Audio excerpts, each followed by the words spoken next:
As you mentioned earlier, this is a golf podcast, but we like to cater to our guest. So we talked a little hockey, but I heard your stick. I actually seen you play golf before. I've seen you swing club when I was scrubbing clubs at the old Royal Reg.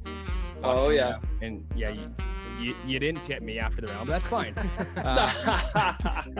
It's good. We're good. This is the tip.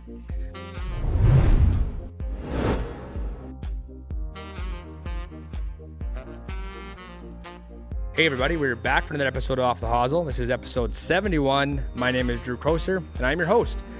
And I'm joined back in the saddle, back in the pit, my brother, my co-host, Troy Koser. Hey!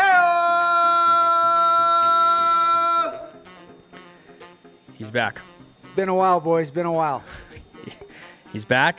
Sorry for your ears out there. That's all good. If you're watching in your vehicles, remember to turn down your vehicle for the intro. No Danny H today. No picking machine. What's that game he plays? Pickleball? No, that game he plays all the time. Beer pong. Cut, start, bench. In the doghouse. In the doghouse with Danny H. So no Danny H this week, but we miss him. We're joined by Turner Riplinger. The intern. I'm not going to yell on the mic, but what's going on, fellas? Sorry about your ears. Yeah, I appreciate it. That was Been a few weeks since I've been here, so. yeah. Well, happy to have you back. Turner, welcome back on board. Before we get into this too far, this is a Nissan-driven podcast. Number one place to get your next vehicle, oil change, or any vehicle-related needs. They're located on 1111 Broad Street in Regina, Saskatchewan. I was there today, driving Nissan. How was your experience? Oh, it's top-notch. You know, sick vehicles, Nissan. It's the best. Check them out. Awesome. Troy, why don't you rip off where we're always recording from? Divots Indoor Golf on Rochdale Boulevard. Closed for the season, but we'll be back up and running here come fall time once the snow hits. 7 great simulators. We've got fully stocked bar, great food, great people. The old saying is make divots. Don't play them? No. Play divots, don't make them. See? It's There been it a while. is, A little yeah. rusty. That's little right. rusty. Well, you're better than Dan last time. He's like, yeah, we're at Divots, and I don't have the card in front of me, but it's on Rochdale, and come on down. So that was a little better. But Turner, what's going on, man? Not much. I don't know. Just playing golf almost every day. Living Nice. the life. Yeah. Nice, no job. No job. It helps. Nissan maybe hiring a new wash boy? No. No? Okay. Well, if you need a job, Nissan has all those for you. Yeah, there you go. Troy, it's been a Drew. while. It's been a long while. I haven't seen you in a long time. Been a few weeks, yeah. How are things you want to tell everyone that's watching and listening in their vehicles right now? Where have you been and what you been up to? Been very, very busy, boys. We sold our house. I think that last time I was on the podcast, we had just sold. We moved into Regina. We're homeless here for 3 weeks. Shit. But back at mom and dad's for 18 days. 40 years old, living back at home. I didn't get laid off my job. Thanks, mom and dad. I appreciate everything you're I didn't doing. get fired. I got laid off. You wouldn't know the difference. No, it's transition. Life's pretty good. We're heading back to the city full time, so I've been quite busy with the moving in and moving out process. Actually got some golf in, so that was good. Nice. Got the new clubs swinging. Let's talk about it. As we're recording this and you're watching this, it's May 11th. Troy went out with golf today. Actually, people just texted me asking if I played and how the greens were. So I want you to give a rundown on how the greens and the course was out.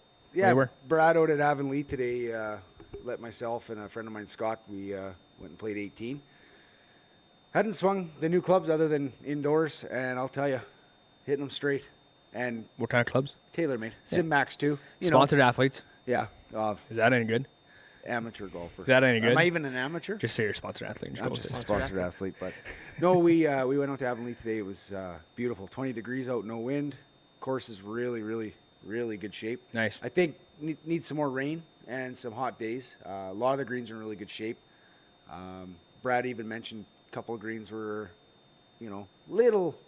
Winter kill. Yeah, but they will come around. Yeah. But all in all, hell of a round. I shot a 90, so laugh all you want. I'll take it. I'm always 90. I wasn't a laugh. No, I know. 90 or better, I'm a happy camper. I don't play like you two young guys all the time. So, but I did notice the new clubs definitely helped my game. So Yeah, thanks to Mike Langham. I ended up beating Scotty by 9. So He bought beers and that was it. yeah, and He hot lost. dogs. And hot dogs. And hot dogs. Nice. You? What's your golf game up to these days?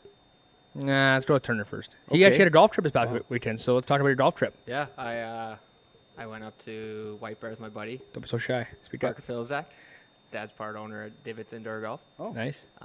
We golfed twice at White Bear and once at Kenosee. Both are in great shape. Both are very tough courses. They're tight, a lot of trees.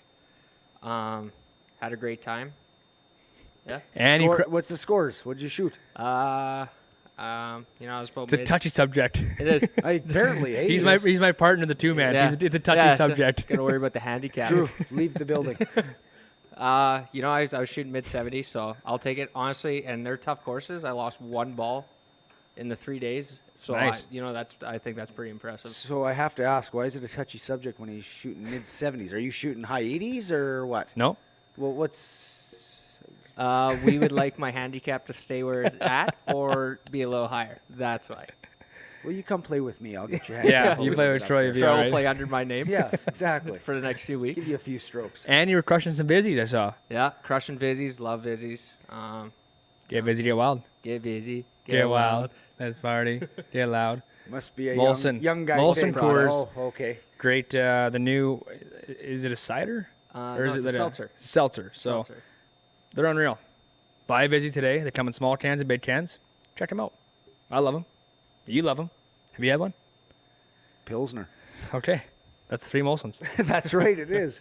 What's going on with your golf game? You're not answering the question.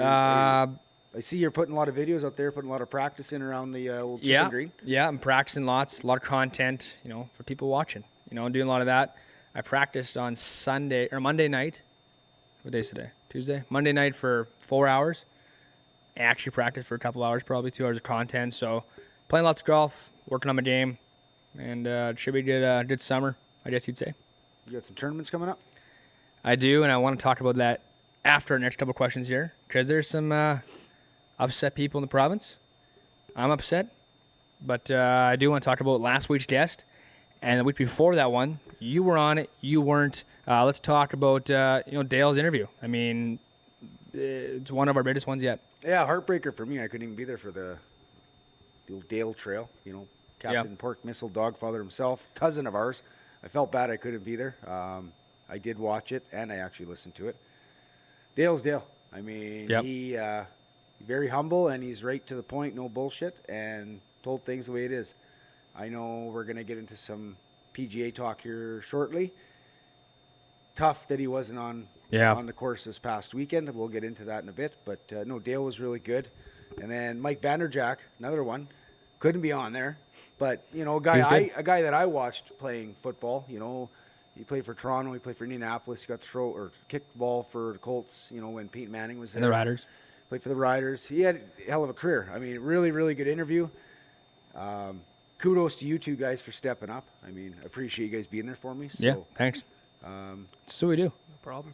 The good times keep on rolling. The funny thing was actually Dan loved it too. So after the podcast, I texted Mike. I said, "Hey, Mike, great pod, blah blah. We have a long conversation. Great dude." I'm like, "Hey, what are your connections with Peyton Manning and Tony Romo?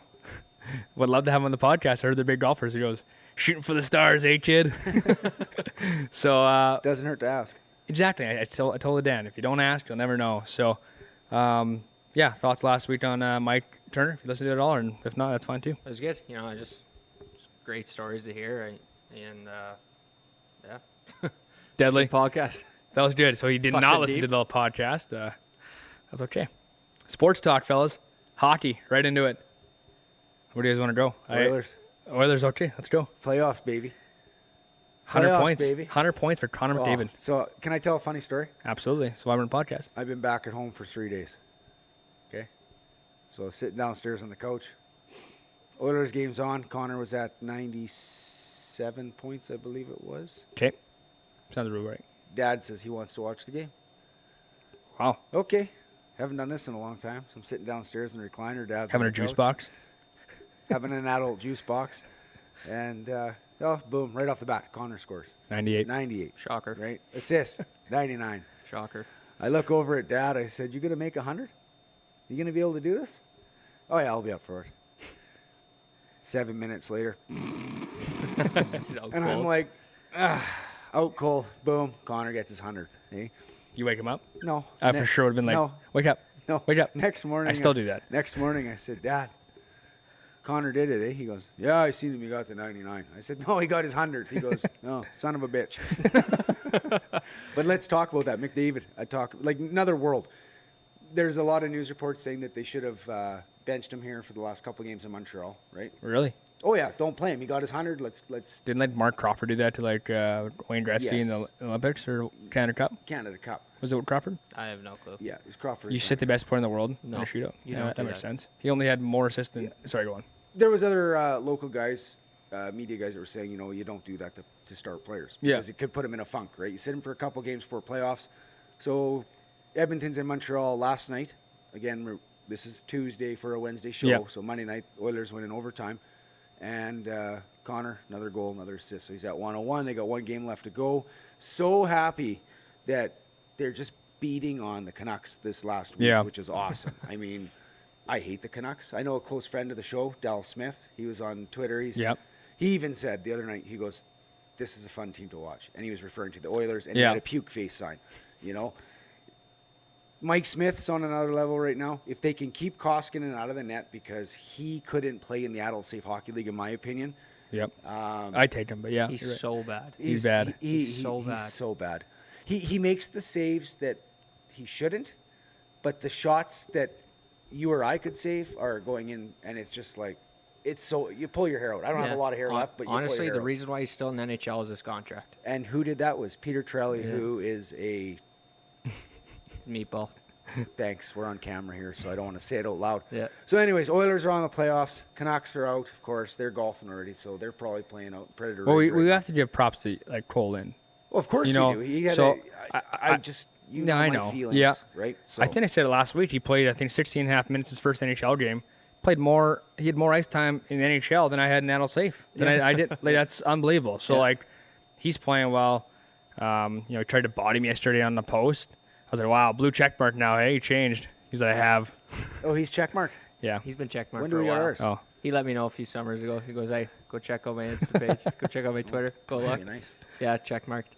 Yeah. No, I mean, he'll come back next year, and he's going to have a starting job. He's going to play all games, right? Yeah. Mean, so that was just a nice little a taste of the NHL for him to get ready for next year, right? Off-season training. Canucks they're done. Calgary, see you later. That doesn't hurt my feelings, Nope. right?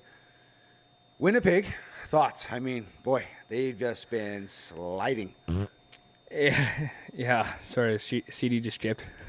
Oops, you let me hear one rip. No, I haven't watched a ton of hockey lately. The last few days here, but without Nikolai Ehlers, they're arguably best player I think at the time. Yeah, they're in a funk, and they need to start winning. Obviously, because what are they? It's Toronto, Edmonton, Winnipeg. Well, first round's going to be Toronto and Montreal, Edmonton versus Winnipeg Yeah, in the North Division. and like I'm a huge Hellebuck fan. I think he's a great goaltender, but they're not scoring a lot of goals right now, Winnipeg. So that's my thoughts. No, they lost last night. They lost the night before. Like they've been on. I think there's 7 in a row they've lost or something like that. So I mean, then let's talk Montreal. They squeaked in. Thoughts? Where are they going in the playoffs? I don't know. It's so tough. Like, my dad asked me this yesterday. He's like, I don't know who I want Toronto to play in the first round. I'm like, yeah, it's literally a toss-up in the air who's coming out of the division right now. Like, I'd love to say the Oilers. No, because we can't beat Toronto. Yeah. I don't Like, want to who play knows? Toronto first round. no, but eventually they'll probably have to go through them, right? Well, But no, give 'em- Toronto's notorious for exiting Blowing in the it. first round, But right? who So that's what knows? I'm hoping for. But who I'm hoping knows? for a Montreal Yeah. Edmonton second round, but It's different. sorry, I'm just being No, biased. this I is don't know good. others. This is good. Toronto is Toronto. Matthews, he got 40, right? He got his 40 goals? Yeah. Which is so funny because And second guy to do it since Pavel Bure. And I believe, no, I'm not even going to say a date. I get carved enough on date and stats, so we'll leave it at that. I know Google it's it if Pavel you Bure. want to know. Yeah. But my thought process on Austin Matthews is, and great player, goal scorer. Media pumps the Leafs tires. They do. We all know that, right? Especially here in Saskatchewan, it's Leafs. Yep. And they're saying Austin Matthews should be a Hart Trophy winner. And I just, whoa. Connor McDavid has more assists Yep. than Austin Matthews has total points. Yeah. Where is there any comparison of Hart Trophy? Yeah, okay, you got 40 goals. That's good for you. Yeah. But again, me being biased. Thoughts, Oilers Rip? fan. I don't know. I think he's sick. I think he's the best goal scorer in the You're world. trying to grow the same mustache as him. I'm not a Leafs fan either. Okay. I just think he's the best goal scorer in the world. Every goal he scores is a highlight reel goal. I would say in the world, Led Ovechkin's definitely. He's the Led best goal Ovi's- scorer ever, but not right now. Okay, here's another question for both of you young guys that watch a lot of hockey. So we're in another COVID season. We got the Canadian teams playing the Canadian teams. We have no American teams. Yeah. Whoever comes out of the North Division, do they have a chance? Do they have a chance going to the dance? Yes. Yes? Yep. Okay. I say no. I've never really been a big fan of the Leafs goaltending. Not a fan of the Oilers goaltending. They have enough scoring power, but at the end of the day, you need to save the puck from going to the net. That's my opinion. But Okay. Well, maybe we'll put a poll question out there. Yeah. Yeah. See what they have to say. I mean, moving on, what else you got other than sports? Tom Wilson. Have you guys talked about him? Tommy. Phew. yeah, last week we did. Yeah, Okay, last you week we guys talked about him. Tom Wilson? Yeah, okay. Yeah, I mean, it was. I think we talked about it. We conversed. I think I brought it up last week just as you texted me. We talked about it, whatever it is. But yeah, like Here's a quick question. Yes or no? I'll ask you both. Did the NHL player safety, George Peros, screw the pooch on that one? No. I'd say no as well. The only reason, like, I reason, say yes. the reason So why 2-1. though, is like Panarin initiates what happens. Wilson's already pissed from what happened earlier in the shift. He's just okay. You want to mess around? Now I'm pissed. He jumped him, and then he just said, "Let's go." Absolutely. And for people who don't like that, there's a guy up north, Connor McDavid, who's breaking records right now, scoring 100 points. You know what we're talking about? Tom Wilson beating the piss out of Artemi Panarin, Yeah, right? yeah, Kid's got a point. Yeah. absolutely. And I think if you're a hockey person, like I am, we all are, you want Tom Wilson on your team. He's a guy you want on your team. He creates space. He plays big. He's skilled too. Like he can do it all. It's And- just like the whole Brad Marchand thing. yeah. You want him on Every your team in the league hates him except the team that has him playing. Oh yeah, Right? absolutely. Absolutely. So I guess my only thought process on the Tom Wilson thing was that George Peros, who was a known tough guy in the NHL, Enforcer. thank you, kind of let it slide. Where Yeah. Wilson has had some pretty well-known He's been fined over $1 million in his career. history of doing dirty Million. things, right? $1 million in his career. Pocket change. Yeah, that's Can you believe that? what Turner said. $1 million. To him, that's nothing, right? So here's actually I want to bring that back to that then. If you have a tough guy or an enforcer or whatever in that role, I think there should be kind of like The Office. You co-manage a spot. You have the guy who is the enforcer, and you have a skilled guy. Assistant regional manager to the manager. And you have a skilled guy. Yes. Because I think they see it from both sides. You know, you have, again, The Office. You have a positives and a negatives lineup. And you have, okay, George likes this. And he likes this. Hate this. Okay, let's meet in the middle. Fine. Or suspension. At least you have a little bit of someone to go, what do you think? Hey, you were, hey, sorry. You were a softer player. Okay, well, I didn't like getting elbowed back to the head. Okay. I like doing that. Right. You meet in the middle, make a decision. I think that, again, no one's going to see this from Hockey Night Canada, but maybe I'll just fire a text to Kelly Rudy and be like, hey, bring it up. See what he's got to say. I think BX kind of talked about that too, but Yeah. how they want to kind of get rid of the fighting and getting rid of that role. Here's a situation where New York Rangers are pissed off. Well, you don't have that guy. Yeah, it's true. Go get that guy. So, quick baseball chat. Anybody? Yeah. Yeah, absolutely. I watched Moneyball again. So Again? yeah, Where are you watching it? Because it's not on Netflix I anymore. have it on my iPad. Gas Saved. Oh, so mad it's not on Netflix. Speaking And I of bought the Moneyball, movie. we were just Segue. talking about it. Yeah. Segue, like that Segue. word. Oakland Athletics, Yeah. potentially moving. Potentially moving. Turner. To Montreal, that was an option. Whoa, really? Yeah. Yeah. They're talking Montreal might be the new home of the Oakland Athletics if they can't So the get a stadium done. Montreal Athletics. No, I'm pretty sure they'll go to the They'll go Expos. Expos. Be I'll rude not recreate the to. brand. The brand's already The brand, established. it's just like Winnipeg Jets when they came I back, guess, right? yeah. So, Blue Jays are doing Blue Jay stuff. They're hitting lots of home runs. Their pitching is a little bit suspect. They're sitting there. They're not dead last. My Red Sox are surprisingly first place in the Oh. AL East. And I don't know how. Like 22 wins already this year. I'm going, I don't know. Their pitching staff, hell, all three of us go pitch for them because I don't know who they are, you know? Sweet, I'm in. But I did watch one baseball. Yankees are sucking high titty. I did watch one Sports Center clip when Mookie Betts got knocked in the nuts. That's the only thing I watched of baseball the whole last 2 weeks. Yeah, it was. And I saw, what's that guy's name? Guerrero. Vladdy. Yeah, the guy that, what's that guy's name? It's a big hitter in the Jays. Vlad Guerrero? Which The other one? guy. Bouchette. Bo. Bo Bouchette. Is that his name? Bichette. Man, you don't watch baseball. No. Sports Who's podcast. on first? Sports podcast. Hey, we got to get you into some more baseball knowledge. Whatever. Bo Bichette. And speaking of the Jays as well, At least I didn't say Steve Yzerman, like Don Cherry used to say. their big off-season acquisition. What is Mr. George Springer making a year? It's $39 million a year or something like that. Some 30 Played million, 4 20. games. 4. Back on injured reserve. I'd retire. Well. Okay. 39 Baseball, you're good. You're done. You don't want to talk Yeah, I'm anymore? done with baseball. Starting to It's- sweat over there. Yeah, I I'm know, I see leaking. I see Yeah. that. Let's talk some local golf. The Pub Links, as I broke it last week, rumors as was canceled or canceling, confirmed. They haven't put a post out yet, but I'm breaking the news. They're canceled. Is it COVID? I don't know the answer to that. Okay. The Central Am in Saskatoon, canceled. That wasn't COVID because I seen on our Facebook a couple members, I believe, like Colin Colvin. Yep. No, Colin Cobes Colvin. isn't a member there. Well, he said it was not COVID related. Yeah, and then Brian Matowski put "good dude" in quotes. Scheduling issues?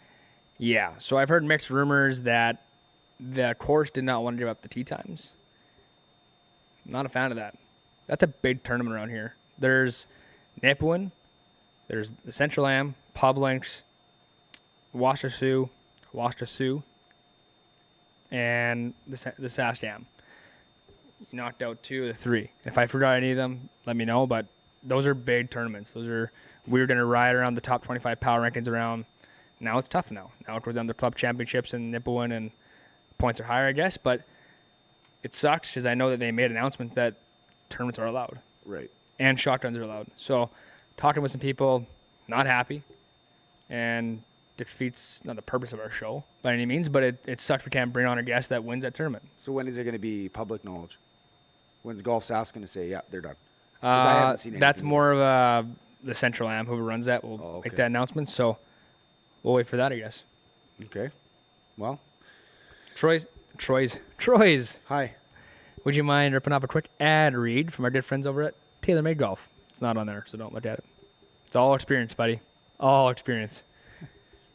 Want me to do it for you? I need a fucking piece of paper. Okay. All righty. So this Just can't. Just fucking. into our golf roundup, brought to you by TaylorMade Golf. Our good friends, the best clubs. Sim 2, Sim 2 Max. Troy has the irons. I have the driver. Got wedges, got putter, got it all. The golf balls are under it all. TP5X. Check them out today. TaylorMade Golf. If you have questions, go to your local golf retailer. They'll help you out. They'll forward you, or they'll CC you, or they'll send you in the right direction. Check out TaylorMade Golf today. As I can tell, one of our fans in the back there is wearing a TaylorMade hat. It's a nice looking hat. Awesome. Golf roundup. See how hard was that? That was, we're not editing that, eh? That was really good. Thanks. Fist bump that one, brother. Appreciate it. That was good. Oh, we didn't do a Baruch ad for Ebbs. You gotta No, we did TaylorMade. Bruise your teeth. Yeah. Okay. Golf roundup. Wells Fargo winner was Rory McIlroy, and I know Turner has some stats for the boys because I have notes from last week. Keegan Bradley was not close as he did not finish third place, but Rory McIlroy did win. He did win. He was 52 for 52 inside 6 feet. Nice. Yeah. Is that any good? Yeah, is that good? And he also had a 370-yard drive. That is just stupid. Oh, and what kind of clubs does he play? TaylorMade. TaylorMade. Is that good? I knew that one. TaylorMade. There's a picture up on the wall. Yep. Right. Oh, no. So yeah, that's pretty good. Bravo. And in second place, he's getting close. 5th last week, 2nd this week. Has not shot over par. Correct me if I'm wrong. From rounds, listen carefully if you're listening to this or watch.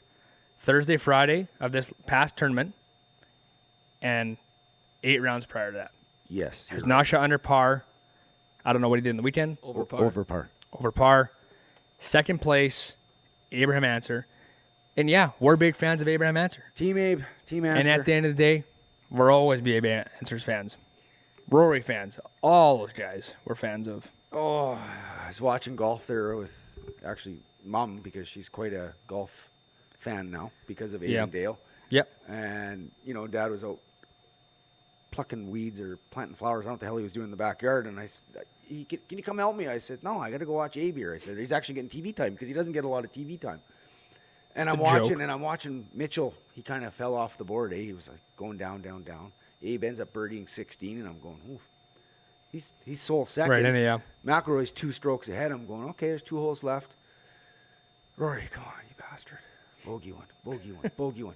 Of course, he pars 17. 18, though, throws one wild, and I'm going, okay. A little squirrely. Yeah, a little squirrely. Gets on the green on 18. He had 36 feet, 2 putts to win. I'm going, it could happen. It could go to playoff. Better than most. Well, you got to think 36 feet. To me, that's a football field. To these guys, obviously not that much, but no. I'm thinking 3 putt from 36 feet, and we're going to a playoff. Yeah. Rory ends up winning. I mean, I would love to have Abe on, and maybe we'll get him in the future. But I want to ask him one question. Through Thursday, Friday, Saturday, is there one hole where you bogeyed or double bogeyed and just went, man, that cost me my tournament? I do that every event. You know, you do question yourself? Oh, it's like, well, why did you make a 6 there when you knew you had 5 in the bag? Well, that one shot just cost me X amount of dollars or gift cards or whatever it is. Now, do you think, though, in a professional's mind that it doesn't phase them? They just move forward to next week. Hey, I finished second. I got 900 and some thousand American dollars in my bank account. Well, I mean, we have to ask Tony Fee now. I mean, he's been pretty good at that. He's always the bridesmaid, never the bride. Yeah. But yeah, you know, I think Abe's seen success, and I think Dale mentioned on the podcast, starting with him at 700th in the world to being 11th 2 years ago, and now still a top player in the world, playing on the President's Cup team, finishing 5th last week, 2nd this week. Like, it's only a matter of time. Oh, it's coming for sure. I just wonder if it phases. He probably sees the positives, not the negatives. He might go back and go, you know what, I hit it really bad on Friday, or I putted bad Saturday. He might see those, but moving forward, it's always like, what did I do wrong, and how do I fix it moving forward now? Right. No, but a hell of a tournament. I mean, it's coming. It's right there. It's right there. Again, yeah, we are pro answer, so they kind of suck it. Yeah. So, Rip, you want to chime in more golf talk on that event there before we jump on? Yeah. What were we going to talk about? Remember, boys? Little DeChambeau talk. Oh yeah, right. This is why we have notes. Bryson, what was he? He was T50. Was he 3 over par on Friday? Yeah, and T67. Gets on a plane, private plane, I'm guessing. PJ. Flies back to Dallas. Gets on the tarmac. His phone's ringing. He answers it. It's his agent. His agent says, "Bryson, where the hell are you?" Bryson says, "What are you talking about? I'm done. I didn't make the cut." He goes, "You're T64." And then he went up. 56. He went up like 10 spots. You're T56. You 56. made the cut. There was a 3-hour flight back to Dallas. Worked out. Goes home, works out.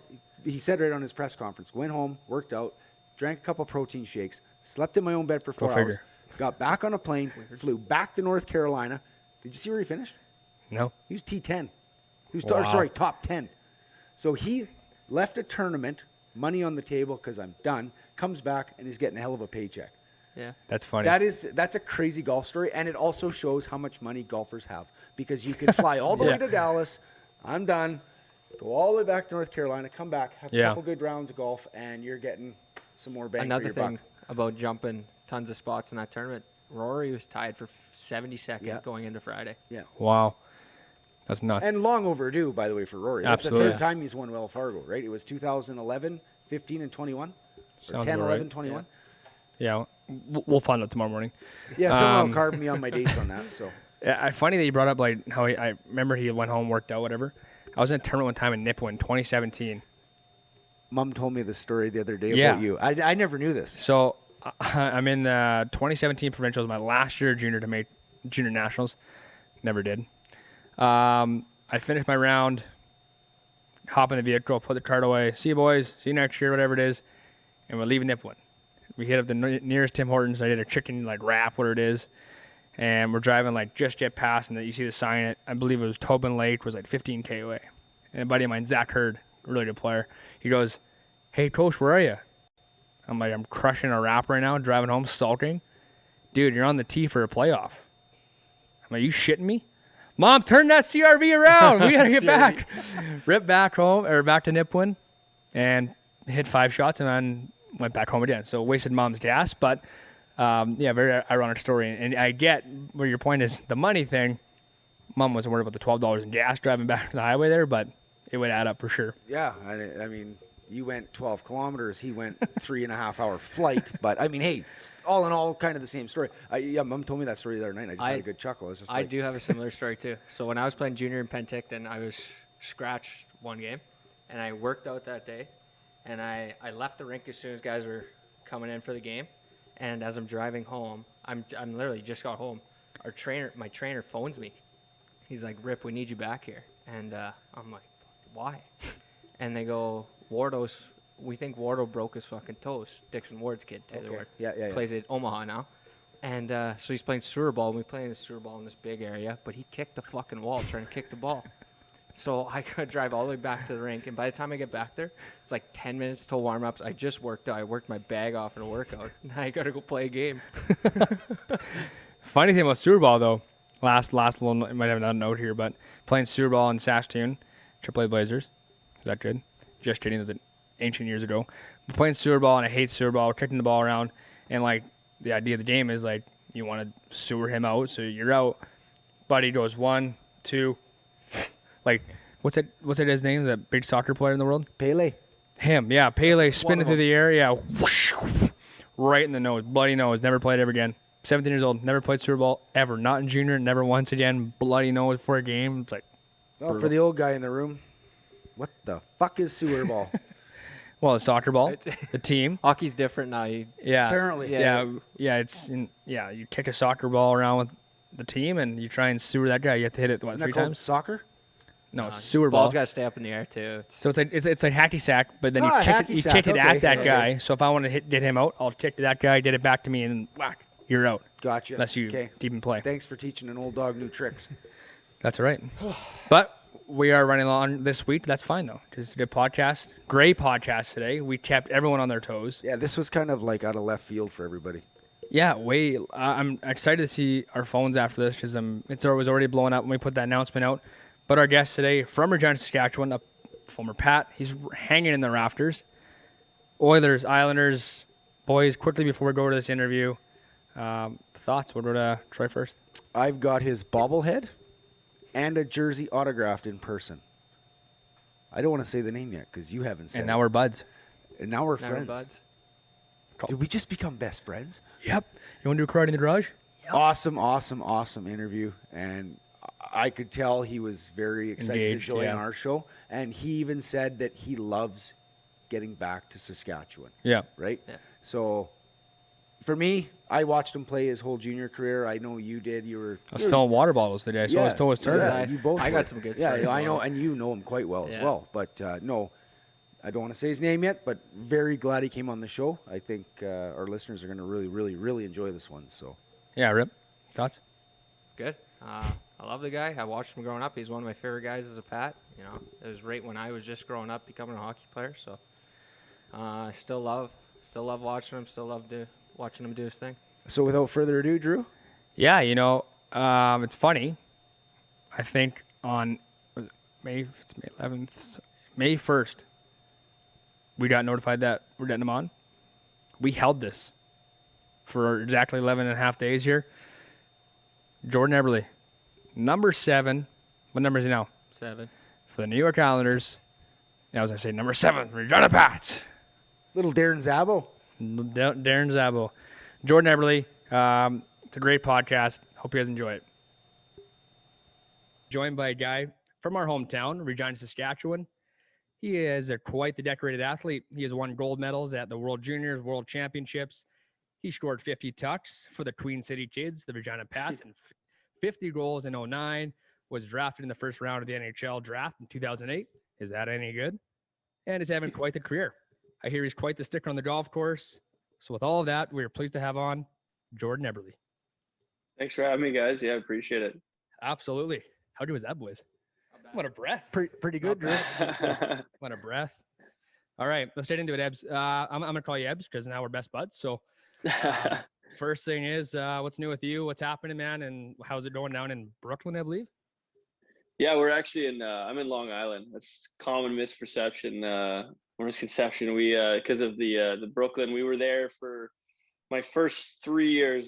That's where the home building was. So we moved us back to the Coliseum, which is on Long Island. So, in my opinion, much better. It's close to home. We all live out here, and you don't have to take the train into Brooklyn, which is nice. And kind of the fan base for Long Islanders is on the island. So we've been out there the whole time and just kind of gearing up. This weekend we start playoffs. So as you can see, the beard's starting to get going here, which is nice. There'll definitely be a little more gray than there was last year, but under the guidelines of Lou Lamoriello, obviously you can't have a beard all year. So it's nice that you can get it going.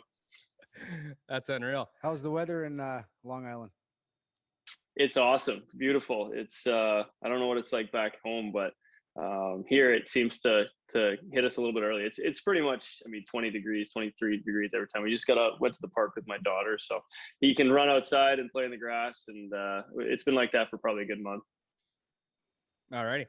Well, Jordan, we want to backtrack things here as we always do in this podcast. We want to know what a young Jordan Eberle was doing, growing up playing for the Regina Kings, more sports you're playing, hobbies. Just walk us through a young Jordan Eberle.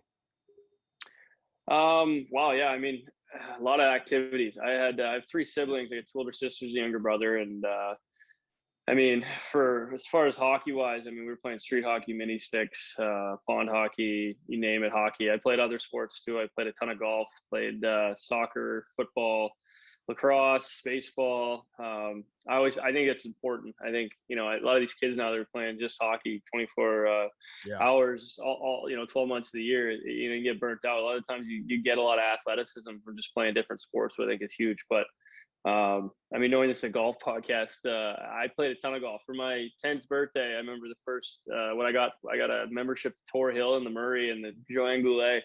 Oh, the Tri-Pass. The Tri-Pass, yeah. I think it was like $250 or something like that. We used to play. Yeah, I think I used to play like 60, 70 rounds a year. So I got that for a few years until we moved to Calgary. And once we got there, you saw the price of golf went about skyrocket. It was like, $100 for a round. So that got kiboshed quick. I didn't really get back really into golf membership wise until after my first season in the NHL. So, but yeah, a ton of golf for sure.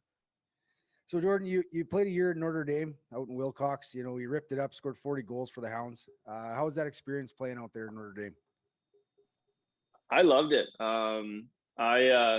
My family had moved to Calgary by then, so I was in the dorms, and it was a place that, for all the Hounds who've gone there, it's a place you really grow up quickly. You learn to be independent, you learn to make friends, because if you don't, the year can be a very long year. But I loved my time there. I actually got a buddy who just finished writing a book on the Hounds. I just finished reading it. Kind of took me back to some of the days of some of the mischief we used to get in, sliding down the hallways on our matches, and water fights, that kind of thing.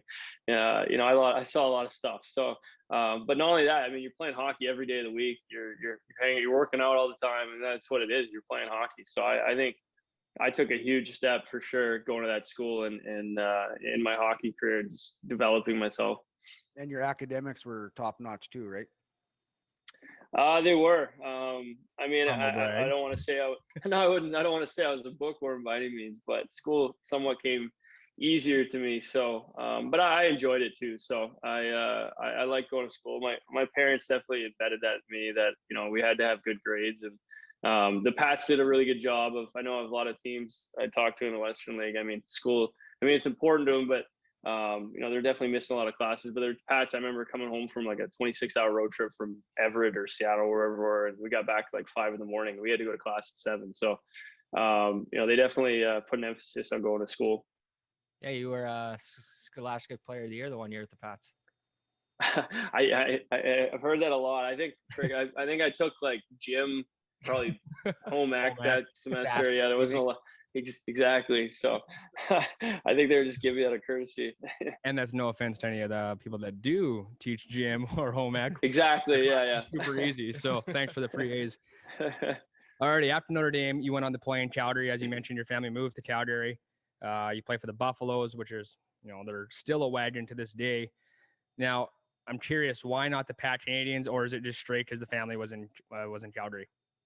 Yeah, it's a good question. You know what? I had originally planned to stay at Notre Dame for my grade 10 year and play for them. But in my exit meeting, I was told I was going to play for the Argos, so I wasn't too happy with that. Nope. The fact that they already pegged me there before I even got to camp, I was a little upset with. So, it's a little different in the junior hockey, and I don't actually. I'm not 100% sure on how it works in midget in Saskatchewan, but in Alberta, you have to get invited to try out as a 15-year-old. Is it the same way in Saskatchewan? God, I don't even know. I'm Yeah, well, 40. now it's 15, 16, 17, right? Yeah. So 14, that would be for Saskatchewan, I guess. And you can pick where you want to go basically now. Yeah, it's all changed. Okay, yeah. Yeah. So I got invited to try as a 15-year-old. I think there's like 6 of us, and I had a good camp, and ended up making the team with a buddy of mine, Jake DeSeras. He was the other 15-year-old who made it, and that was an awesome year. That was honestly one of the funner years I've had in hockey. We went on to win Alberta, win the Pacific, went to the TELUS Cup, lost in triple overtime to the PA Mintos, and it's crazy when you're on winning teams. You gain a lot of friends, and you keep those memories and those friendships. They seem to stay a long time. I still have I for sure speak to at least half the team still when we go back home. So Nice. definitely a fond year. Awesome. That's awesome. Now, Jordan, you get drafted by the Regina Pats, your hometown team, a late pick, the 7th rounder to be exact. What did that mean to you and your family getting drafted by the Pats? Yeah, the Bantam draft was it was a spark for me. I remember being in Notre Dame. I had a good year. We had such a good team. We had kids from all over Canada, just unbelievable hockey players, and we're playing, Carlisle and Weber and Yorkton. We're smoking everybody. I'm sure that I bet the top 10 scorers in the league were just from my team. So, but I was definitely one of the better players on the team, and I remember I had to work varsity, which is varsity in Notre Dame is basically with the eating hall. That's where everyone goes to eat. One day a year, all the younger kids, you have to work it where you miss school, but you have to work in the kitchen literally all day. And that day that I worked was the Bantam draft. So guys on my team are coming in at lunch, and I'm like, did I get picked yet? Like, what's going on? There had been like 4, 5, 6 guys from my team who were getting picked ahead of me, and I'm like, what the heck is going on? And I knew,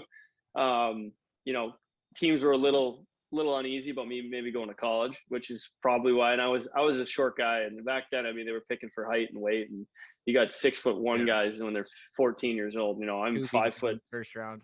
Yeah, exactly. Tubes goes, he was the first overall pick. So I was a short guy. I was like 5'4", probably 140 soaking wet. So, but then again, I didn't expect to go that late. I still thought maybe I'd get picked a little bit early. And I still, to this day, I think I would have went college if I didn't get picked by the Pats. I'd grown up watching the Pats. I went to the Memorial Cup. We had season ticket every year.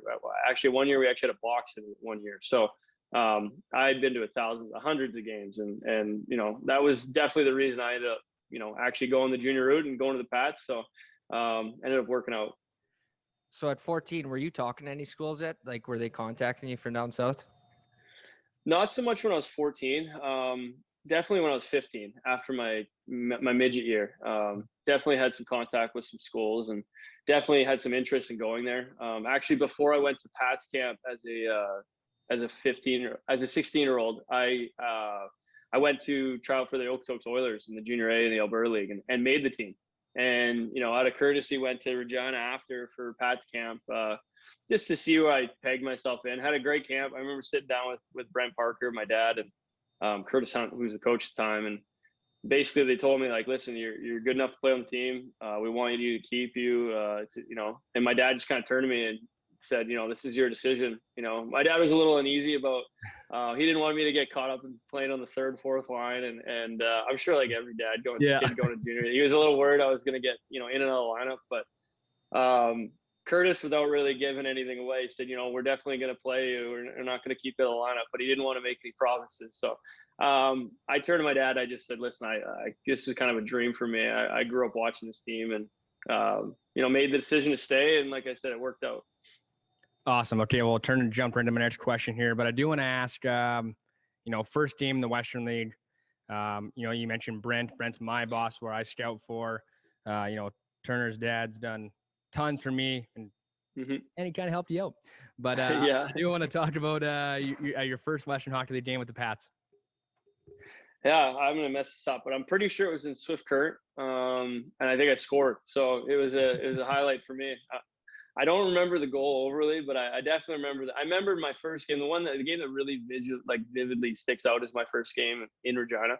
Might have been the next night. I can't remember we were playing, but I remember skating around in warm-ups and music going. I just like looking up to the seat I used to sit in watching the game. I'm like, this is wild, right? So, I got a lot of fond memories of the Pats. I mean, going back to even when I was 10 years old, I did the I don't know what they call it, but the sixth or seventh man skating, the little kid who skates on during warm-ups or after. Oh, yeah. Seventh man. Oh Who yeah, holds the I all-time literally record of that? Yeah, I held it for 2 times. One, I had the flu and I fell into the boards. Teammates carved me forever. Second time, I was flying around with Matt Hubbard. Oh, Oh yeah, I Matt. couldn't Like, fly. he was one of my favorite players actually growing up. But Me too. yeah, you know what? I did it, and I think the guy that I got to skate with was Derek Morris. He was the kind of the all-star at the time, and I wanted to sit next to him. Funny enough, I ended up playing against him in the NHL, and I still, when I see him, I bring that story up. I'm like, you were my favorite player. I was 10 years old sitting in your stall, so trying to age him a bit. So, I mean, you had a hell of a career with the Pats. I mean, Todd said you were so good as a junior. You had great numbers throughout all your junior years, scoring 50 goals in your last year, tallying 106 points. Did you find the success right away, or like how did that all come about, where you got so good so fast? Um, I don't. It definitely wasn't like a instant thing. I mean, I'm watching the Pats now. I'm watching this Connor Bedard kid, and I'm just like, wow. He's doing things that I was doing at 19, and he's 15 years old. That it definitely was not like that at all. It was. I mean, I was a late pick. I came in and it took me a little bit of time. Granted, I was scoring, but I think I led the team in goals that year. But it definitely wasn't like an explosion right off the bat. I kind of just got better and just kept getting better. And I think as a late round pick, I had something to prove. That was always something that kind of drove me, was that I had, this prove people wrong kind of attitude.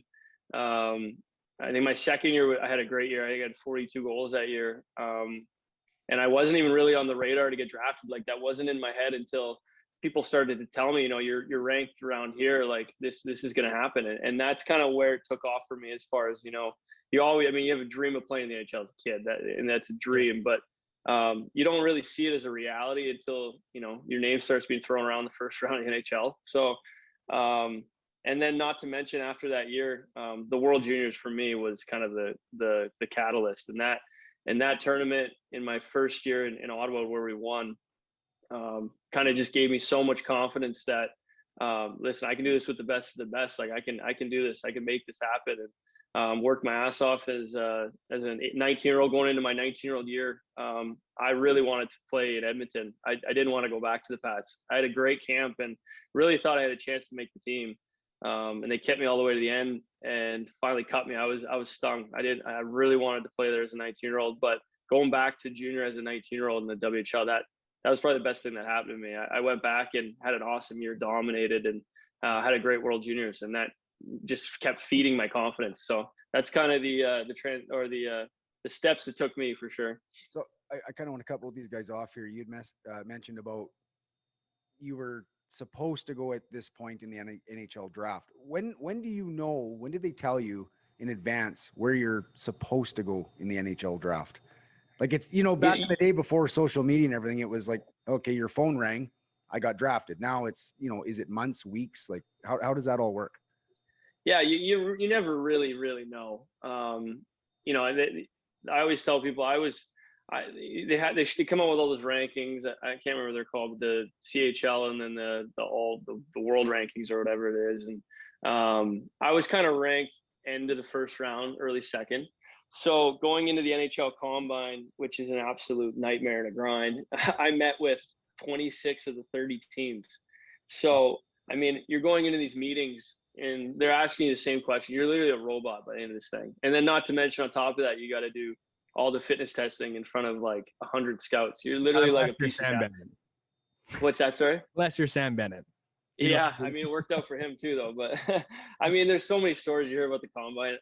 I honestly, like, if I could give any advice to kids to go into the combine, it really doesn't. I don't think it really matters how you do in the fitness testing. They just want to see if you compete or not. You know, if you just give up on the bike test, like that's a red flag.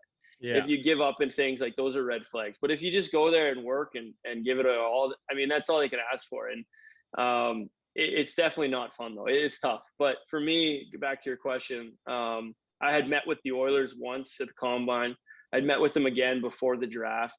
But I was really hesitant to go to the draft. I didn't want to go to Ottawa unless I didn't want to go and have to sit through the whole first round, not get picked, and then have to come back the next day. But my agent kind of assured me, like, listen, you need to go. So once I got there, obviously the Oilers were my dream pick. They were my favorite team growing up. And when you're at the draft, you know when you're about to get picked, because literally right before, like probably before Gary goes up or the team comes up, there's a big camera that comes and literally just sits in front of your face. So you're like, okay. So when the Oilers came up there, the camera, and I just like started sweating. I'm like, oh my gosh, this is going to happen. So it was amazing. Please pick me. Please pick me. Yeah. Yeah. That's awesome. Okay, Abs, I want to talk about 2009. You maybe score one of the biggest goals in world junior history. Yeah, I'm sure you did this lots. You know, you always watch on TSN the goals, but your goal always comes back. It's on every TSN highlight. Walk us through that goal. Oh man. Let's see here. I remember the Russians icing the puck and laughing. I mean, I've told the story probably 1,000 times. They're laughing and they probably thought the game was over. They try to get the puck out, and I think Ryan Ellis made a great play to keep it in. John Ferris throws the net, and I always thought I was literally just around the net lucky. I think it was Kulikov, the defenseman for the Russians, who I play against quite a bit in the NHL. He's a great player. Just mishandled it on a catch and dropped straight in front of me, and I just put it in. I mean, it's really nothing special than that. It was just right place at the right time. But obviously, very fond memory for me. We went on to win the tournament, so. Any person who's ever played hockey, you want to be a player that's in the situation at the end of the game to be, on the ice. And I was lucky enough to do that, and just right place at the right time. So we went, like I said, we went on to win, and that's what made it really special. So correct me if I'm wrong. Like, was PJ Subban on that team? He was, yep. Dude, I'm pretty sure you were like concussed from every player on the ice that just jumped in boards. That you had concussion protocols after that goal. Oh, for sure. Yeah, they might have, with the new rules now, they definitely would have changed it. I might have had to go to the tunnel after. So was that Kulikov that's now playing for the Oilers? Is that where he is now? Yeah, I think you're right. He was playing in Jersey? Yeah, I'd played him. He's been on a few teams, but I'd played him quite a bit. He's a great player. I mean, we're young kids at the time. It worked out in our favor for sure. So, I mean, speaking of the Oilers, who are my favorite team as well, you get drafted in 2008, first round, 22nd overall. How special was that to you, Jordan? How special to your family? Let our listeners know about all that experience of being drafted into the NHL. Yeah. Dream come true. You're there with your family. You get to, share with them. It's from that moment on, you're kind of have an opportunity to get there. But I mean, another big thing for kids is, it's one thing to get drafted, but it's another thing to make the NHL, and then it's another thing to stay in the NHL. It's a tough league. And I remember my first camp as an 18-year-old, I played an exhibition game in Vancouver, and like, I could tell right away I was out of place. I'm like, this game is way too fast for me. Like, I'm not ready for this. But it was an eye opener, and just made me work that much harder to get a chance to try and get there the next year. And I was lucky enough. I think a big important part of it for me was just an opportunity. The Oilers were going through a rebuild at the time, and they had obviously the first overall pick getting Taylor Hall the next year. And, we both had an opportunity to make the team at a young age. And a lot of teams who maybe, if I would have got picked, especially later, would have been a good team.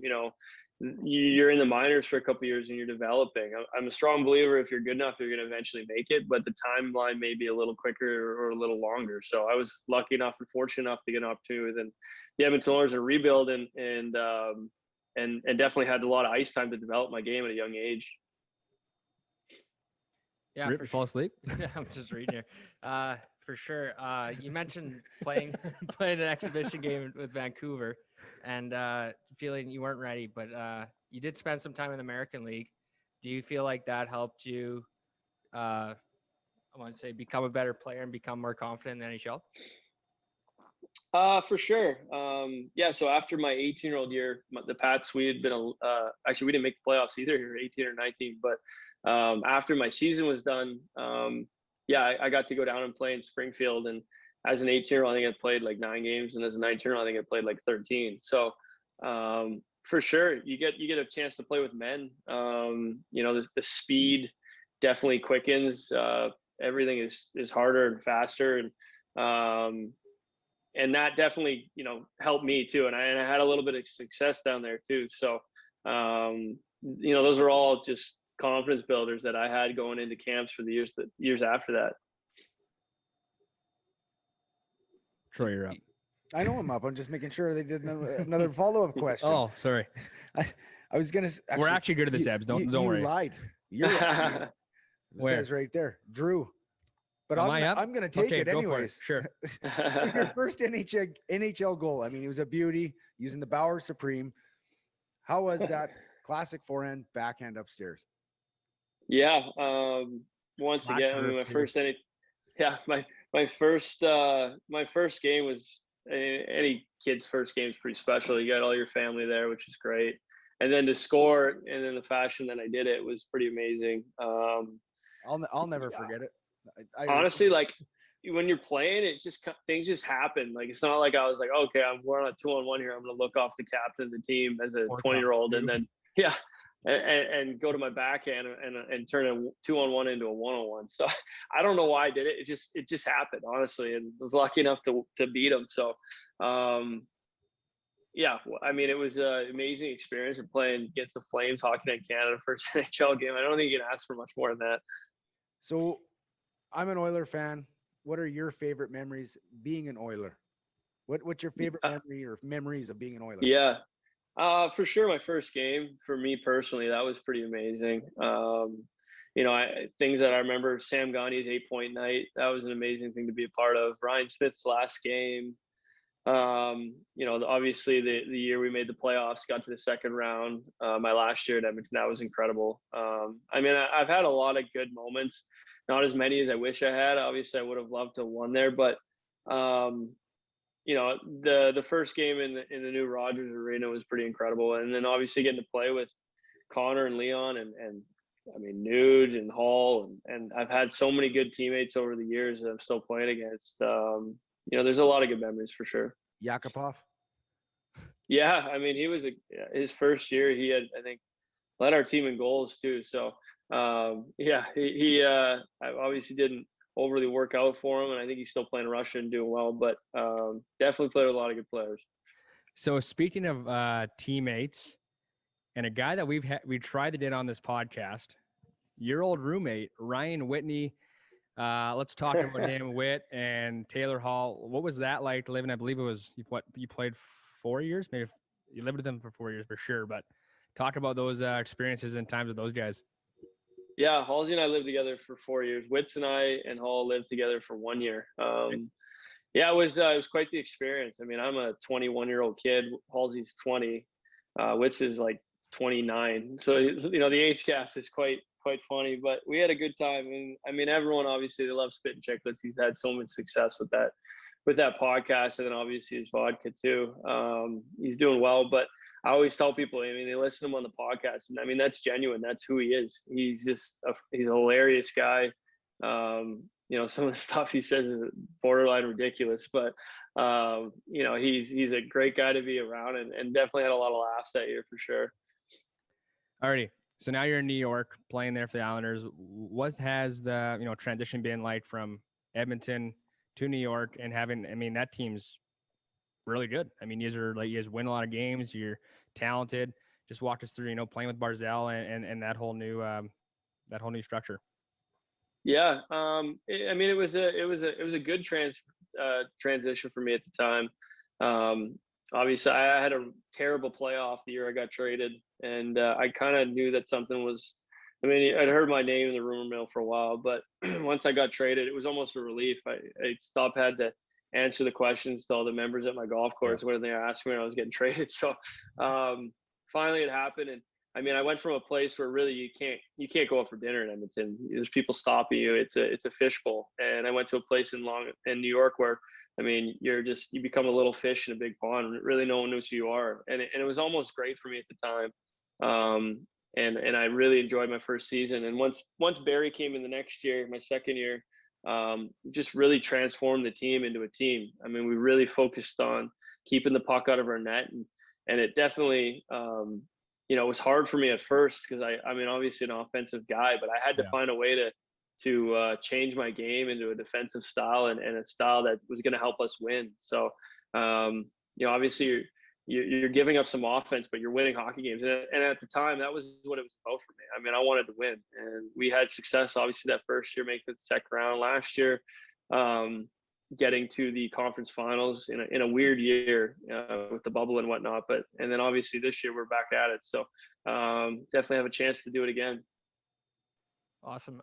You mentioned the trade. What's that process like? Like throughout the summer, are you talking with your agent? Is he letting you know what teams are interested? Like, just let us know what that's about. Yeah, not. You know what? There's not really any talk with your agent. Your name's getting floated around, and I'm sure teams are calling and asking. As far as teams where I was getting traded to and one, I had no idea, and I didn't even know if it was going to happen. I remember the day though. I was in the gym, and I run the music at our gym in Calgary, and I'm sitting there, and that's why I had my phone in the stall or whatever, and we're getting between. I look at my phone, and I see Craig McTavish. I look at my trainer, and I was like, I should probably take this. So I went into the back room, and I come out. He looks at me, goes, "So where are you going?" And I was like, "To New York." So, it was a weird day. I mean, it's like I was I'd just been married that summer. I was just about to get married, so my wife's moving, and she's got a lot of friends in Edmonton. We have friends. I mean, that part's tough, but you close a chapter and you move on to a new one. And really, it couldn't have worked out better. I love playing in New York. We have one of the tightest groups that I've ever played with in hockey in my life, and I think that's why we have so much success. So Jordan, it's May 11th, I believe. Yes. May 11th. May 11th. Yep. As of today, what is your biggest or best hockey memory? I mean, I always, when I talk about best memories, I mean, I associate with winning, and World Juniors for sure is up there, and World Championships, like the gold there in Prague was amazing. And I mean, even last year, the experience we went through in the bubble, that was incredible. It would have obviously been a lot better with fans and having them in the building, and they've been able to do it at the Coliseum, where, I mean, arguably it's one of the loudest rinks I've played in. So, I mean, those are all fond memories. I still haven't reached the memory that I want to get to, and hopefully it's about to start here soon, and that's winning a cup. But last year really, put it's great that we got all the way there, but when you lose out in Game 6 of the conference finals, you realize how close you are. It gives you a little more motivation and realize this can get done. So that's obviously the ultimate goal. So you didn't win any ASHL championships then? No, I don't think I did. I had a few that was the highlight of my career. So I had quite a few city championships in Regina. Those are great. Well, city championship. That's what I remember. Jojo Mason said. He said it was not fun chasing around Jordan Eberle playing minor hockey. So.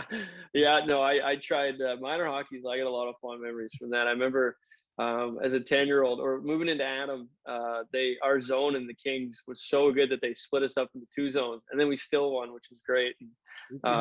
Yeah, a lot of fond memories. It's so funny, the hockey pool in Regina, because again, I'm a little bit older than you guys, but I remember scoring. 40. I'm 40. Yeah. I remember scoring summer league, the game-winning goal against Josh Harding. He's a pretty to win the summer championship, and I was like, "That's my Stanley Cup. That's my Stanley Cup. Good to go." That's awesome. Alrighty, Jordan. As you mentioned earlier, this is a golf podcast, but we like to cater to our guest. So we talked a little hockey, but I I heard you're a stick. I actually seen you play golf before. I've seen you swing the club when I was scrubbing clubs at the old Royal Ridge. Oh Walking, yeah. and yeah, you didn't tip me after the round, but that's fine. It's good. We're good. This is the tip. Yeah, let's talk about your golf game. Your whatever you got. And I heard you like to throw a little bit of jingle. Let's chat about that. Yeah, I love golf. I feel like as a hockey player, it goes hand in hand. Most hockey players are pretty decent golfers. I don't know if it's the swing that's similar to the playing hockey, but and then obviously the seasons, they line up perfectly. So it's funny, in my Edmonton days, I was playing a lot of golf. I had a lot of time too with no playoffs. So now that I'm next question, you just answered my next question. Now with being in New York, I mean, my golf time it's getting beaten up, and now that I have a daughter too, it's probably going to get killed a little more. But I still find time to get out quite a bit. I love getting out with buddies. Obviously, golf is like the perfect sport to be able to gamble a little bit. And when you're playing with buddies and you got the music going, there's no better thing in the summer. So definitely really enjoy it. So my next question was, how many rounds a year are you playing when you were with the Oilers and now with the Islanders? So take it away. Yeah, no, I was getting literally probably like 50 rounds in the summer when I was back home earlier. But I mean, last year I think I only played like maybe 10 rounds, and then obviously this summer hopefully it'll be shorter too. So I have other priorities right now, but that'll be left for I'll be like Mike Sillinger one day, and I'll be on the golf course every day. Kids never stopped him from playing. Yeah, that's probably true. Okay, now I'll make this a two-parter. What's the nicest golf course that you've played at, and your favorite golf course in the New York area? Oh, that's a good question. The nicest golf course I've played at. I mean, in New York here, I mean, there's some, in my opinion, it's the greatest per capita for golf courses in the world. I mean, there's Bethpage out here, Shinnecock. There's a course out here called Sabonic on the Hampton that's amazing. You got Oak Hills, National. I mean, like every course is unbelievable, right? So, and they're all really close. So, I've played most of them, and out here, there's a course called Sabonic that's out in the Hamptons that's incredible to play. I love playing out there. I mean, you go play like a course like Bethpage, and it's literally a nightmare. Like it's 4 hours of pulling out your hair. So there's different types of courses that you enjoy, but it's nice to be able to play them and play them all and kind of compare yourself to when they have these PGA events out there. It's cool to compare yourself and realize how good these guys actually are. Alrighty, off to our segment called Questions from the Gallery, sponsored by TaylorMade Golf. They have the best equipment in the game. It's long, straight, and simply the best. New twist face technology, the Sim 2 and Sim 2 Max drivers, and all of their gear is incredible. It is time you make the switch to TaylorMade today. Team TaylorMade. Not only are you a sponsored athlete, Jordan, we are too. Yeah, but I'm not an athlete. Oh, you're right. I'm just an athlete. You're a sports podcaster. All right, fair enough. You guys want to go first? Questions? You go ahead. I got mine, but I'll go first. All right. If you weren't a pro athlete, what would you want to do? Oh, what would I want to do, or what would I be doing? Those are two questions. Yeah, that's a broad question. Sorry. What would you have been? What would I have been? Oh man, it's a great question. He's like, shit, a gym teacher. Yeah, seriously, that honestly might have been what it is. I don't know. It's a great question. I've thought about it before, but I mean, I was always pretty good at school, and my dad is an engineer, my sister's an oil engineer. Probably would have went down that field just based on that, but honestly, I have no clue. My time and my focus is always on hockey. I would have loved to say I would have been a pro golfer, but I knew that's probably not the truth. But yeah, probably something towards that. And moving to Calgary, obviously oil and gas is pretty big there. It would have been something like that. Would I have enjoyed it as much as hockey? Definitely not. So there it is. So at _Mike34 from Instagram wants to know your ultimate golf foursome. Ooh, that's a good question too. I mean, I'd probably go with Michael Jordan, Tiger Woods, third, and the fourth one. I mean, Wayne Gretzky. That's a hell of a foursome. Pretty good company there. The gr- You yeah. better bring your bank book though. Wow. Oh yeah. No kidding. All right, this one. I mean, my father never bought me a stick growing up, and everything was hand me down from the Pats. I remember getting your sticks quite often, right-handed. But Gross curve. yeah, Oh, I'm gonna ask terrible. you about your flat curve. Have you always had a flat curve, or have you made any tweaks since you got to NHL? Always. And how do you use I've that thing? I know. You know what? People look at my stick, and especially guys in the league and new guys on my team or guys was like, how the heck do you use this stick? But it's definitely a dying curve. All these kids now, they have, the big hooks and the big loft and, 100, or they're like 65 flex and they just rock at the puck. But Yeah. I don't know. I've always used a flat curve from the day that I was a kid. And, I tried to use a bigger curve a few summers ago, and I literally couldn't hit the rink. I'm throwing the puck into the mesh. Like I never could do it. And I've just figured out a way to play with a straight curve. And obviously I go to my backhand quite a bit. And obviously it's a huge part of a straight curve. So I definitely have a lot of success with that. Alrighty. How much cash have you played for on the golf course, and won or lost? My wife will probably see this, so I can't talk about it. But you know what? It's I'm not. We don't really play for a ton. I mean, back home, my buddies they all work, and but we definitely play for a little bit. It's always a little exciting. You guys play golf. You always, whether it's $1 a point, $100 a hole, whatever it is, it's like it doesn't matter as long as there's something on. And more than anything, it's just taking money from people after you win in a golf round, whether it's, like I said, $3 or $100, it doesn't matter. It's just, it feels good. So Jordan, favorite PGA golfer and why? Favorite PGA golfer. I'm trying to think here. I don't know. I mean, I love watching all the like the Rorys and Justin Thomas, Jordan Spieth, those guys. But like guys like Jason Duffner, I love watching them play. You see his body and the way that he goes about the game. I love it. It's just he's got some character in his swing, and I love that. All right. Favorite road barn to play in the NHL? Oh, and the Western League. And Western. Yeah, that's a good one. And the Western League. Road rink to play in. I mean, I love playing in Montreal. It's like a historic building. The music there is awesome. Crowd's great. Road City, love Nashville. That place. I mean, even the rink too is awesome. But the city, I love country music. Love live music. That place is great. WHL favorite road barn. I'm trying to think here. It's taking me back here. I loved playing in Moose Jaw. I love getting, every time I touched the puck, I was getting booed. Like, got 10-year-old kids spitting on me while I'm coming off, telling me I suck. I actually loved it. I loved it. I enjoyed playing at the Amos. It was just great. Okay. Biggest meatball in the dressing room in New York and in Edmonton. Oh, New York for sure is Leo Komarov. He's like one of the funniest teammates I've ever played with. He's just pure comedy every day. Edmonton's probably wits too. I mean, definitely characters in their own.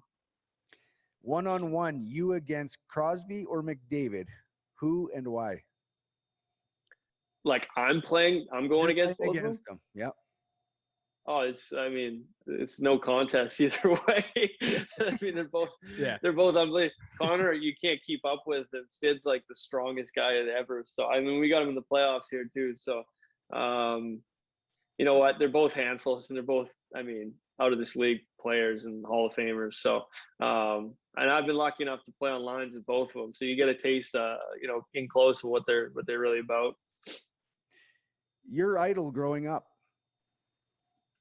I mean, my favorite hockey player growing up was always Joe Sakic. I loved watching him.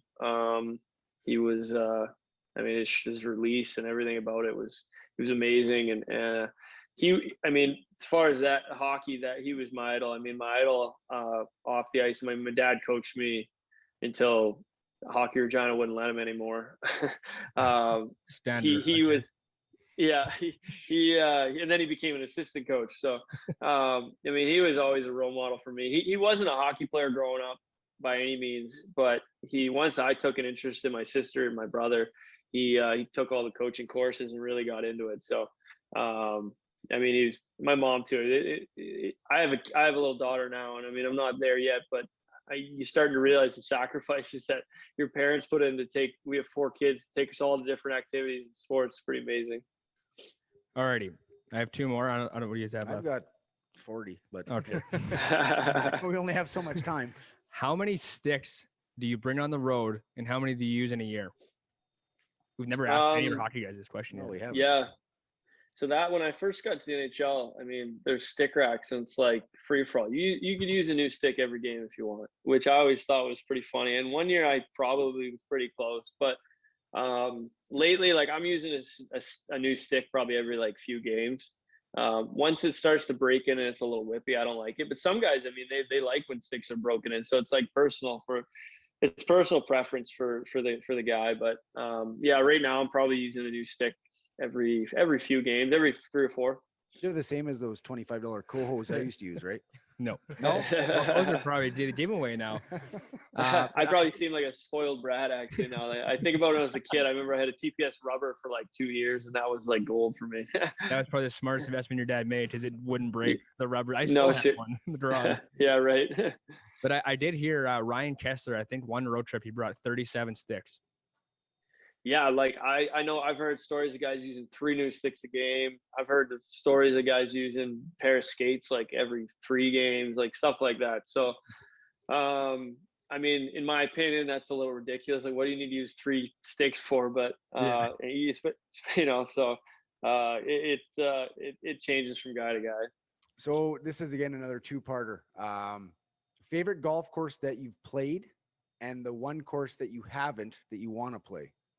Okay. I mean, I haven't played. I mean, if I could, obviously Augusta. If you're a golf fan, that's probably everyone's course, right? Right. Course I have played. I'm trying to think. I went on a trip a long time ago, but I remember vividly. We went to Bandon Dunes in Oregon I was with Witz and Horkoff and Mike Badano and a bunch of NHL guys. We went on a trip out there, and that was awesome. And not so much. I mean, the golf courses in Bandon Dunes are incredible, but just the guys that we had and the games we had going every day, I mean, they were amazing. I think they still did their trip, but they still do it, and they go around the world and go to different courses. But that one definitely vividly sticks out. The Cleary Horkoff Invitational. I was going to ask. There you go. Yeah. Ebbs looked off in his first goal in the NHL. It's probably why you're not going anymore. Yeah, seriously. Now with the young daughter, you probably can't go because the rule is if you go once, you got to keep going or you're out. Yeah, John Michael Lowell See, that's go, and he had his wife was going to labor, and he's like, "Hey, I can't come. My wife's having a kid," and Whit and them are like, "See ya." So that's exactly what happened to me. I couldn't go the next year, and I've yet to been asked to go again. So, no, I went I think it was the first or second year, and it was a lot of fun. We had a good time. You know, I do have one more question. I have one first though. Okay, I know first. Is yours funny or sad? Oh, go ahead. Mine's This golf. is my last one, and I think Ebbs will relate big time. We haven't asked a lot of guests this. The Humboldt Broncos bus crash that happened a couple of years ago. You being local, how did that affect you? You know, that it was so close to home. Yeah, that was devastating. It definitely, being a junior hockey player, the amount of times I've spent riding the bus, going to different cities, and being a part of a team, and then something tragic like that happened, it touched me. It touched everyone in the hockey community. You know, to this day, I mean, it's still like you think about it, you think of the lives lost, and the parents of the kids and the coaches and everything a part of it.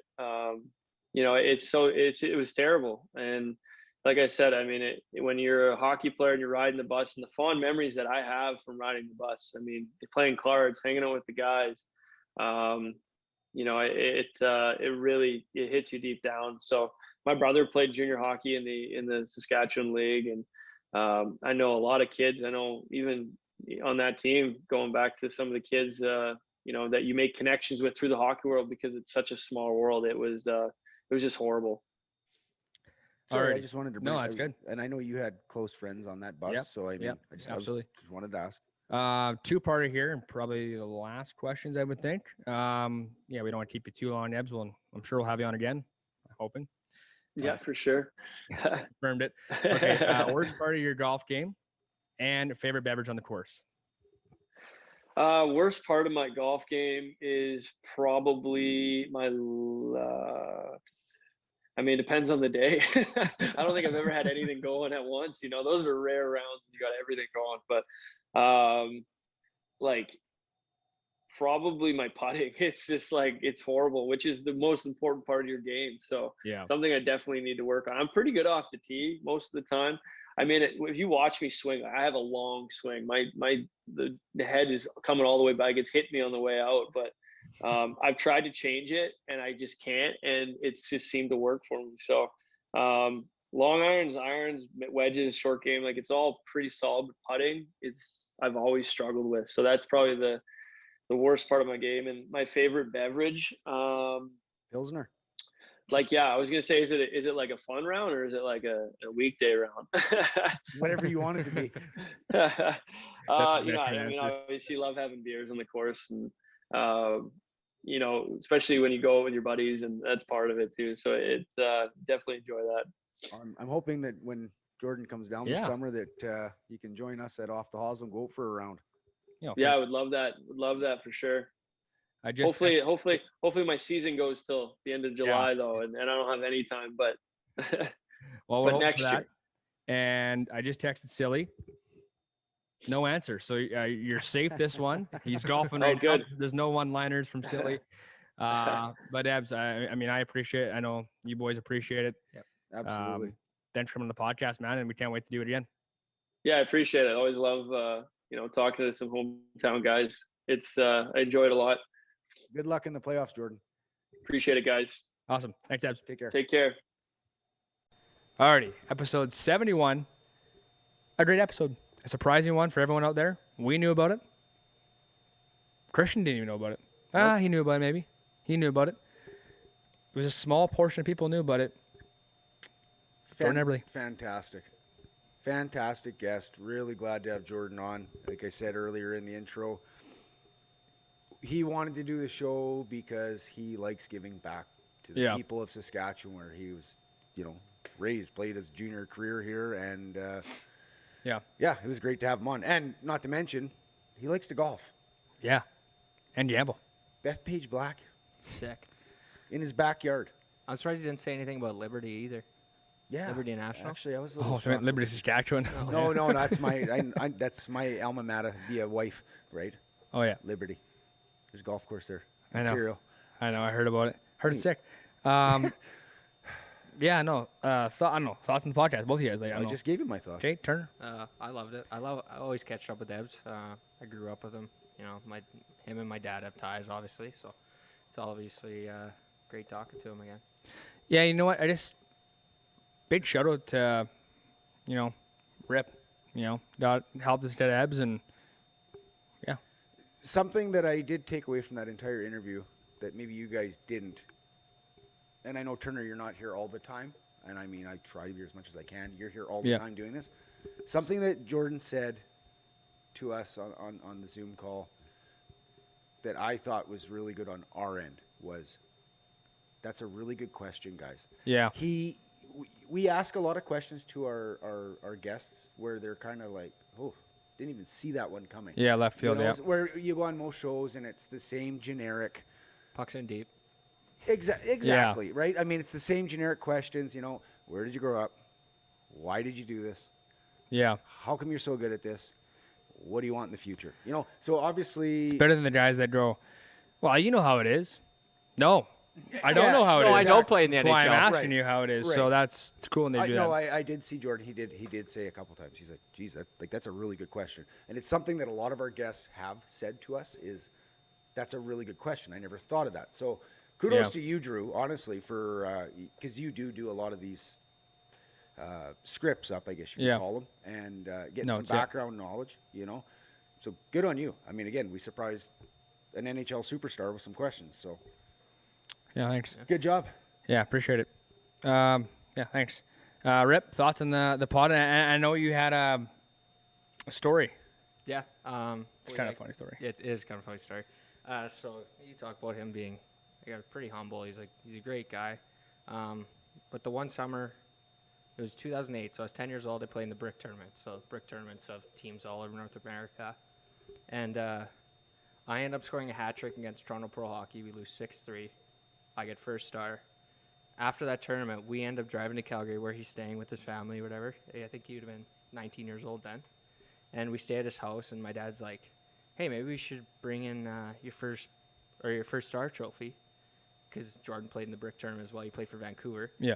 And I'm like, big deal. Like, why is he care? Like, anyway, so we go in, and I got my first star trophy. And he's like, and we're like, yeah, I got first star. And he's like, oh, that's nice. And his mom and dad are like, Jordan, go show him your stuff. And we're like, oh, boy, here we go. So we go to this little cabinet. 3 first stars, second star, MVP, leading scorer, the puck that he scored the OT winner in the final with. I'm like, oh, thanks, yeah. Yeah. Thanks for making me feel good. Hey, Here's my first star. Nice game start, Turner. Yeah. Turner, Thanks, bud. I'll piggyback that. I got one just like that, except that person's sitting right here. A couple years ago, a friend of ours that's sitting in the audience, Scott and I and my father went out and played golf at Flowing Springs. This is about 3 summers ago. I shot a 71. At the time, I was 37 years old. I hadn't golfed as much as I used to, right? So I shot even par at Flowing Springs. I was so jacked. And that was honest golf. No mulligans, no nothing. Like, just honest golf. Shot 71. We get off the course, sitting on the patio having a beer. Right away, I text Drew, right? Because he's the golfer of the family. I text Drew. I said, Drew shot 71. He texts back instantly. 6 under at the Regina.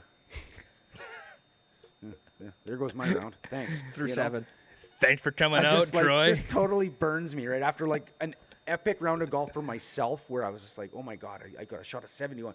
Yeah, 6 under at the Regina. Just like, yeah, okay. Well, there's always tomorrow. Always tomorrow, and that's why golf's the best game. It always keeps you coming back. Absolutely, 110%. Humble. It's the best game. It's an honest game. Can I throw out social media handles real quick? Absolutely. So all our listeners, you can follow us on Twitter at _offthehosel. See us at Facebook or Instagram at @offthehosel. Underscore. No, I had it right that time. Yeah? Correct the listeners then. At _offthehosel. I said that for Twitter. Okay. Arm wrestle. And first. Instagram. Oh, and Instagram. Wow, geez. Shoot me. Facebook, Off the Hosel. Well, don't shoot because you will. Exactly. Anyways, like us, share our pages, comment, retweet. We got new hats coming in from our friends at Extreme Hockey. Thank you, Donnie. You guys stay tuned. Sexy. You guys are going to love them. So Yeah. follow our social media pages. And, yeah, been a hell of a week. Glad to be back, guys. Absolutely. Boys, Turner, thanks for stepping back in the show today for Danny H. Thanks for having me, boys. Love being here. Awesome. Troy, as always, it's good to see you back. And a pleasure of having to do the podcast with you. It's awesome. I miss Danny. Turner's gone now. Troy? Just be you and me again, or what? No. Just wanted to say, see you, Troy. It's always been fun. Bye-bye. We'll talk to you next week. See ya. Mike. Bob Mikes. Everyone else. That's it. Jordan Eberle, episode 71. Check it out. You just finished it, so rewatch it. Subscribe on YouTube. Don't. YouTube.